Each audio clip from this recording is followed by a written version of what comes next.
Je suis Clotilde Dussoulier et vous écoutez l'épisode 217 de Change ma vie, Confiance en soi, questions-réponses.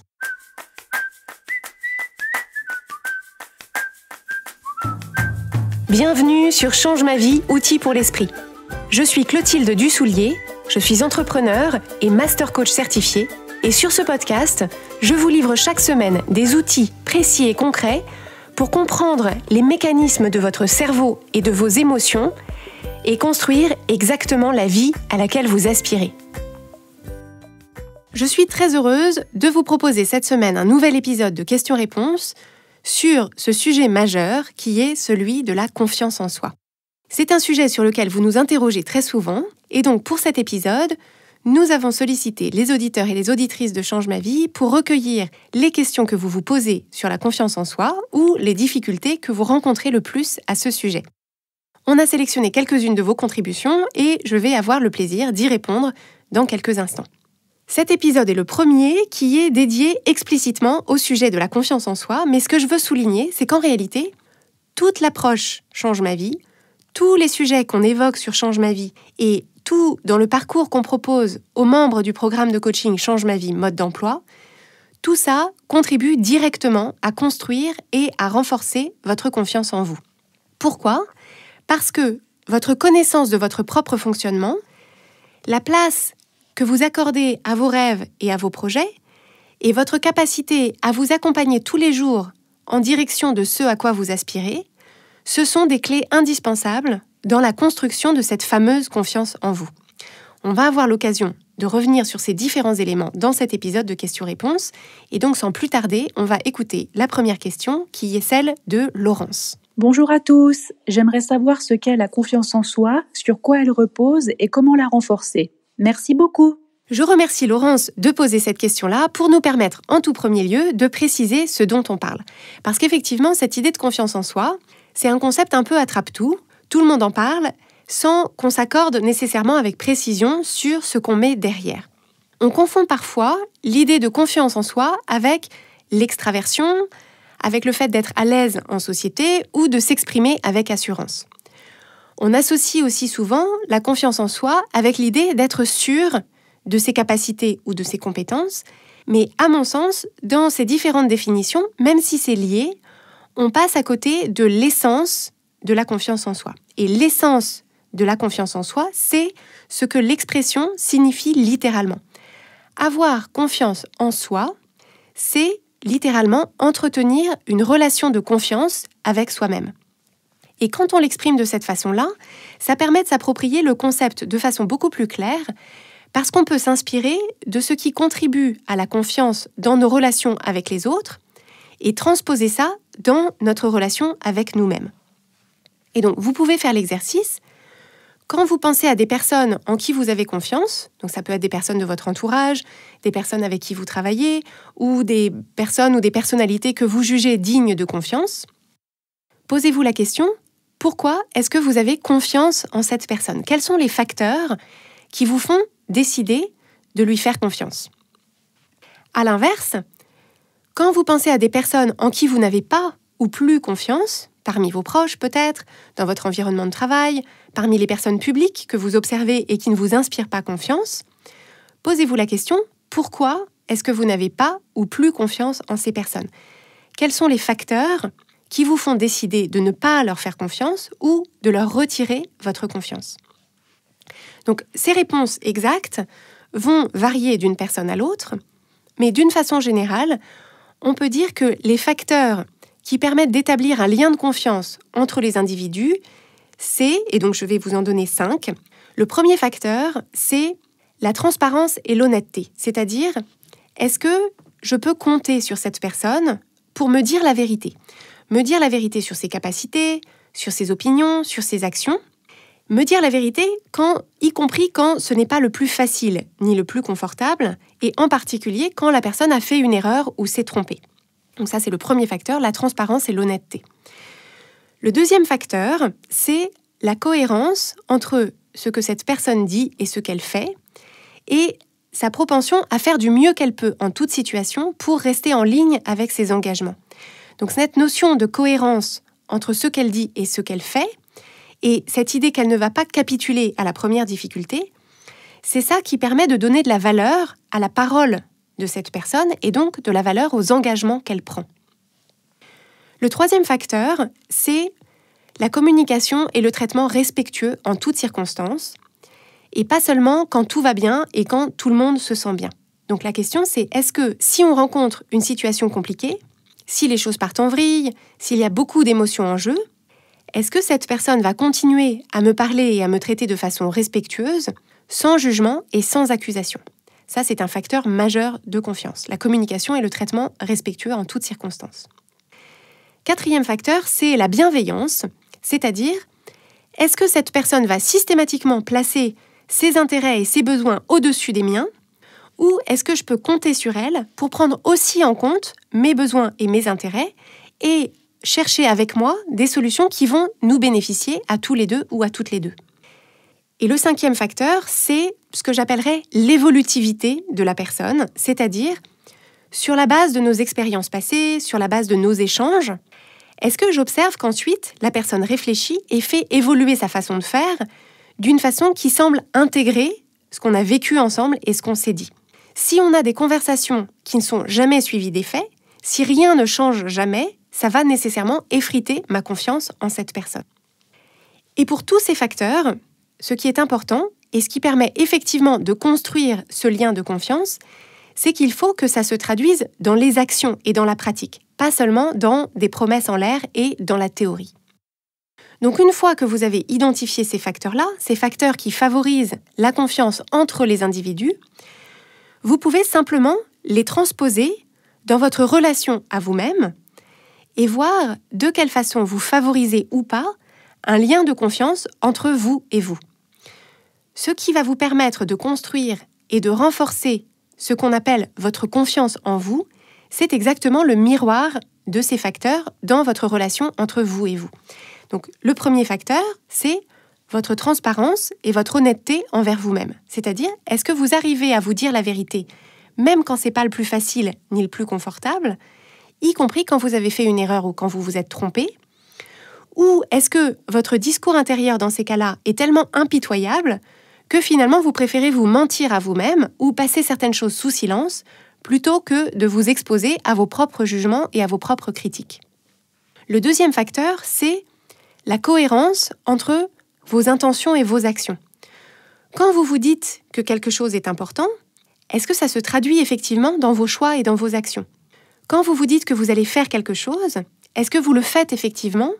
Ou est-ce que votre engagement tombe aux oubliettes dès que ça devient inconfortable ou dès que quelqu'un d'autre vous sollicite? Le troisième facteur, c'est est-ce que vous vous parlez et vous vous traitez de façon respectueuse en toutes circonstances et pas seulement quand tout roule et quand vous vous sentez bien? Donc en particulier, quand vous rencontrez une situation compliquée, quand les choses vont de travers, quand vous ratez un truc, quand vous ressentez des émotions vives, est-ce que vous continuez à vous parler et à vous traiter de façon respectueuse, sans jugement ni accusation? Le quatrième facteur qu'on a évoqué, c'est la bienveillance, c'est-à-dire, est-ce que vous placez systématiquement les intérêts et les besoins des autres au-dessus des vôtres, ou est-ce que vous pouvez compter sur vous-même pour identifier vos propres besoins et vos propres intérêts, pour les prendre en compte et pour chercher toujours des solutions qui ne demandent le sacrifice de personne et pas le vôtre en particulier?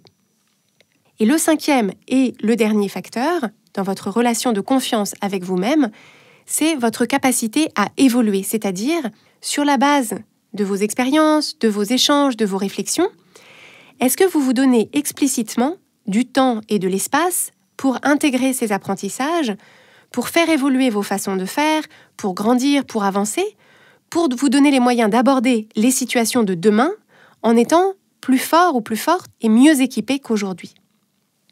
Et là aussi, dans ce rapport de confiance avec vous-même, la clé, c'est que ça se traduise dans vos actions envers vous-même, pas juste dans les promesses que vous vous faites ou dans la théorie. Quand vous repensez maintenant à cette idée de confiance en soi que vous pouvez observer chez les autres ou à laquelle vous pouvez aspirer pour vous, c'est vraiment là-dessus qu'elle repose.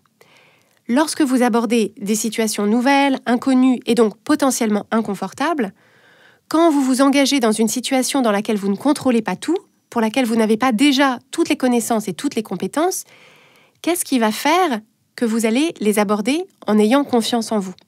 Que ce soit une opportunité professionnelle ou une conversation avec des amis d'amis dans une fête, ce qui permet d'aborder ces situations en ayant confiance en vous, c'est si vous savez que vous allez être honnête avec vous-même, que vous allez faire ce que vous vous dites que vous allez faire, que vous allez vous parler et vous traiter de façon respectueuse quoi qu'il arrive, que vous allez être attentif ou attentive à vos envies et à vos besoins et les prendre en compte, et que vous saurez utiliser cette expérience pour grandir et pour évoluer.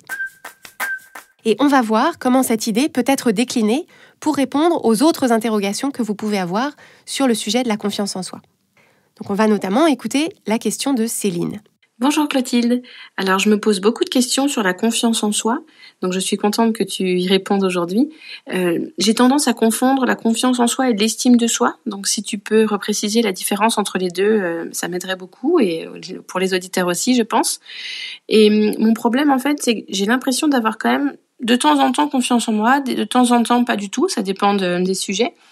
Mais comme la vie est faite de choix et il y a beaucoup de décisions à prendre quotidiennement, ce qui me fatigue en fait, c'est de toujours douter. Donc je pense quand même que ça traduit un manque de confiance en moi. Je suis toujours en train de douter, est-ce que c'est la bonne décision, est-ce que je devrais faire autrement? Et tout ça ça me coûte beaucoup d'énergie. Donc comment faire pour avoir plus confiance et moins douter, prendre une décision et aller de l'avant? Merci.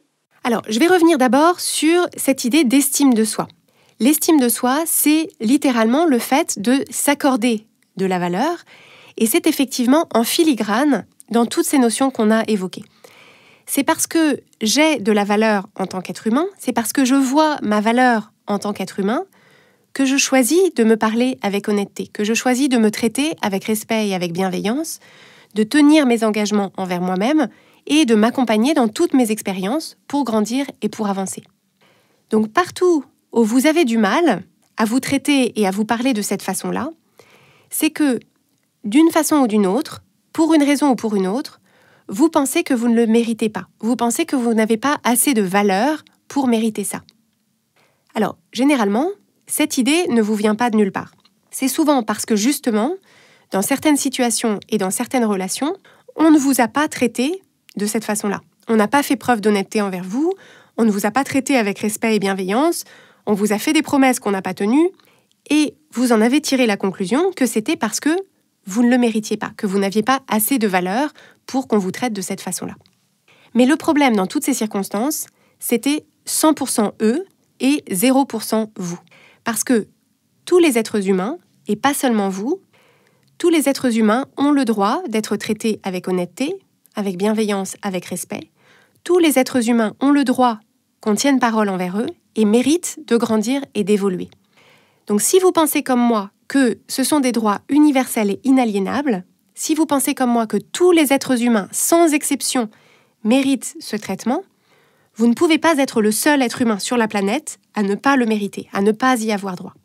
Et le seul moyen d'ancrer cette idée-là durablement, c'est de commencer dès aujourd'hui, dès maintenant, à vous parler comme tel, à vous traiter comme tel, pour que vos actions envers vous-même vous envoient tous les jours le message que vous reconnaissez cette valeur, que vous l'admirez et que vous la chérissez. Pour ce qui est maintenant du doute dans la prise de décision, on peut en effet le rattacher à la confiance en soi parce que ce qui nous retient le plus dans nos décisions, c'est en réalité la peur de se tromper, la peur de prendre la mauvaise décision. Mais ce dont on a peur, en réalité, c'est surtout de notre propre réaction si on pense qu'on s'est trompé. Ce dont on a peur, en réalité, c'est de notre propre jugement, de nos propres reproches, de nos propres critiques et des émotions qu'on ressentira quand on sera sous le feu de ces jugements, de ces reproches et de ces critiques.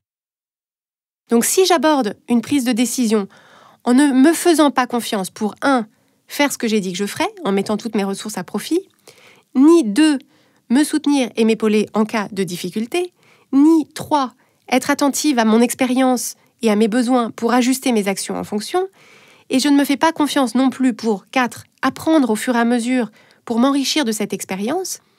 Si je ne me fais pas confiance, en d'autres termes, pour rester dans mon équipe à chaque étape, effectivement, je vais rester au carrefour. Ce sera impossible pour moi d'avancer et, à vrai dire, je n'aurai pas complètement tort.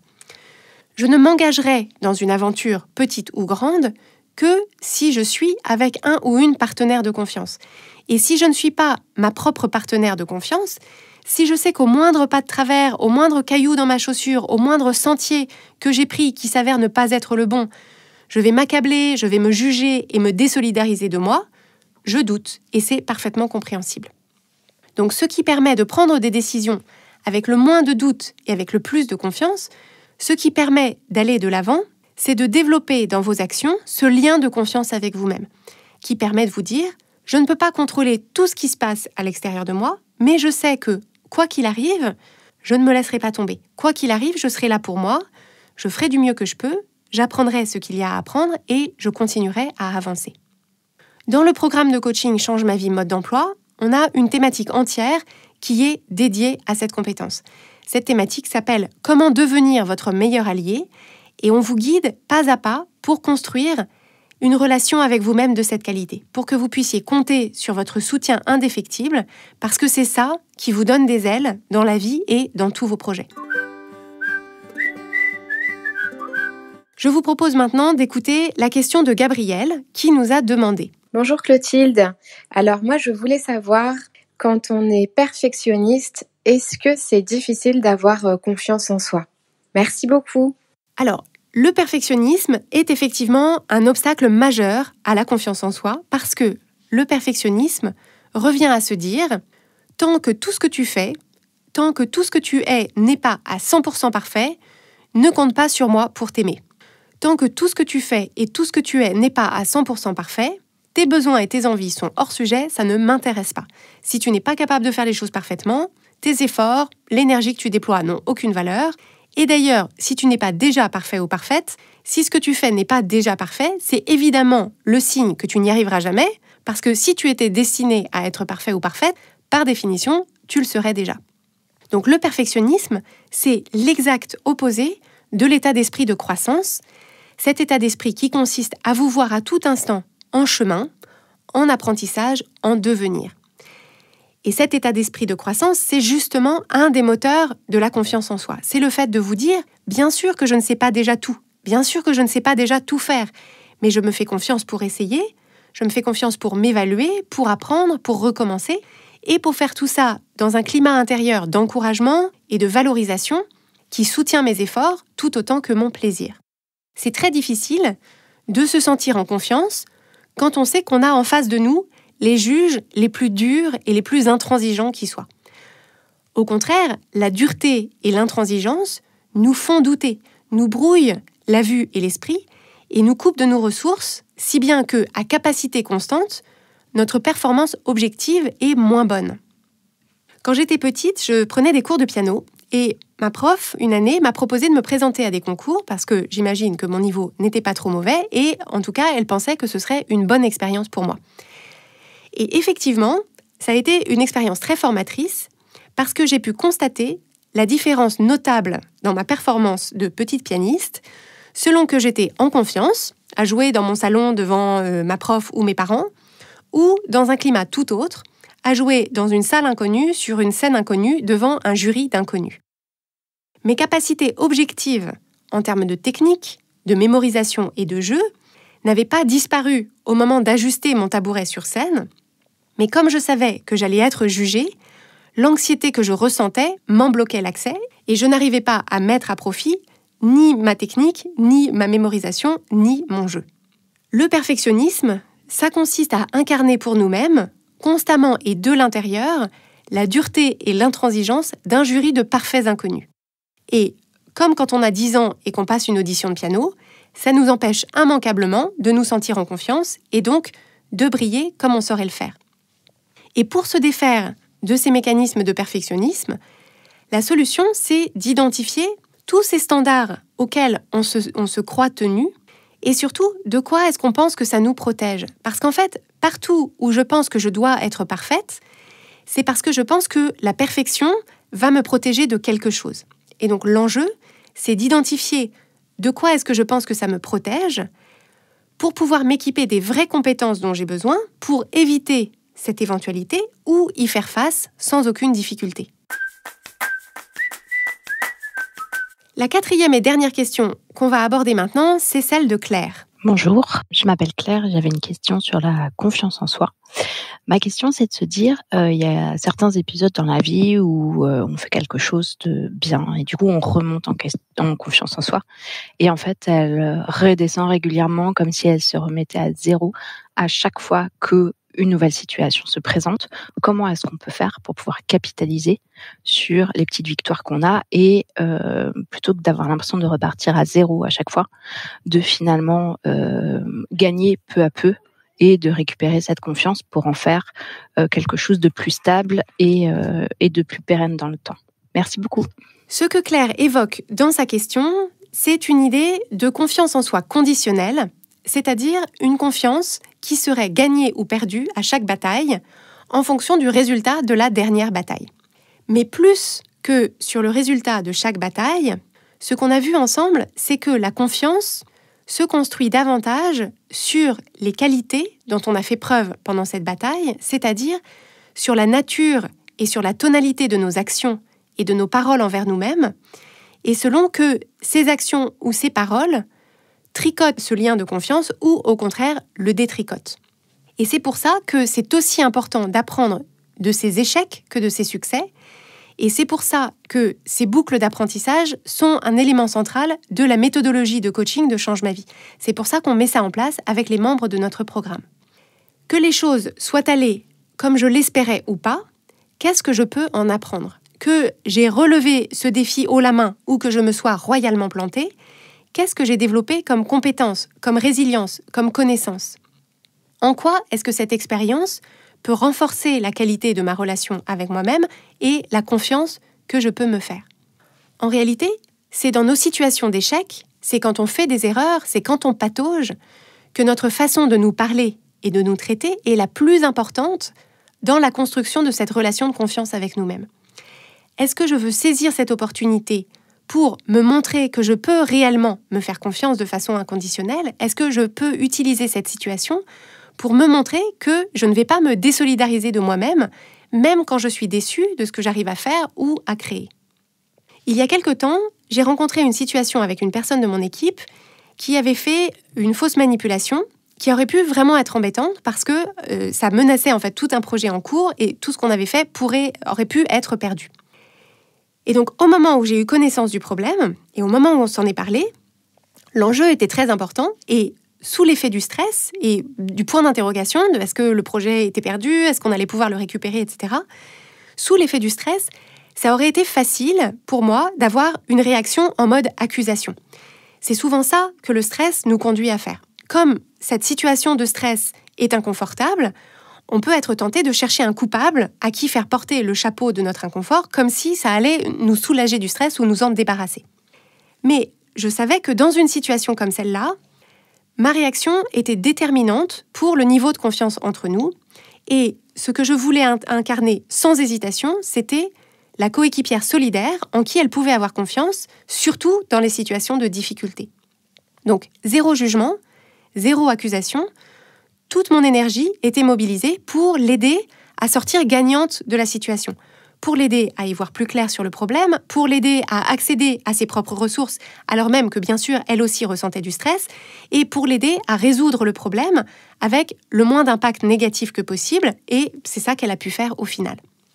Et ça, cette expérience partagée dans une situation de crise, je sais que ça a fait plus pour la qualité de notre relation que toutes les victoires et toutes les réussites qu'on célèbre ensemble par ailleurs. Ce que je veux que vous reteniez de cette histoire, c'est que dans votre relation avec vous-même et dans la construction de votre confiance en vous, il est là le vecteur de stabilité qu'évoque Claire. Votre mission, c'est de maintenir la qualité constante de ce lien de confiance, des actions sur lesquelles repose ce lien de confiance, sans les faire dépendre des circonstances extérieures, sans les faire dépendre de vos résultats passés, mais en le faisant reposer sur cet engagement constant à rester solidaire de vous-même et à rester votre meilleur allié. Et voilà qui conclut notre épisode sur la confiance en soi. Je remercie celles et ceux d'entre vous qui avaient soumis vos questions. Si vous voulez vous aussi participer au prochain épisode de questions-réponses, vous pouvez simplement vous inscrire à la newsletter de Change ma vie, c'est sur changemavie.com/inscription, et on vous préviendra du prochain appel à questions en vous indiquant sur quelle thématique l'épisode portera.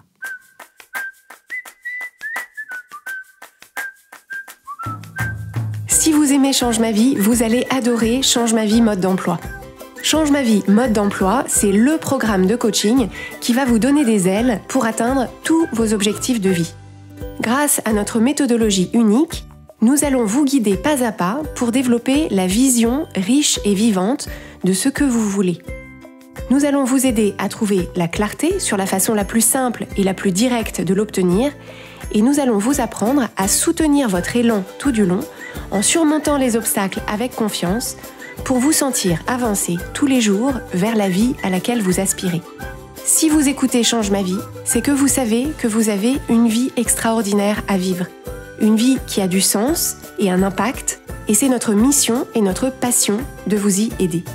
Je vous donne donc rendez-vous dès aujourd'hui sur changemavie.com/coaching pour avoir toutes les informations.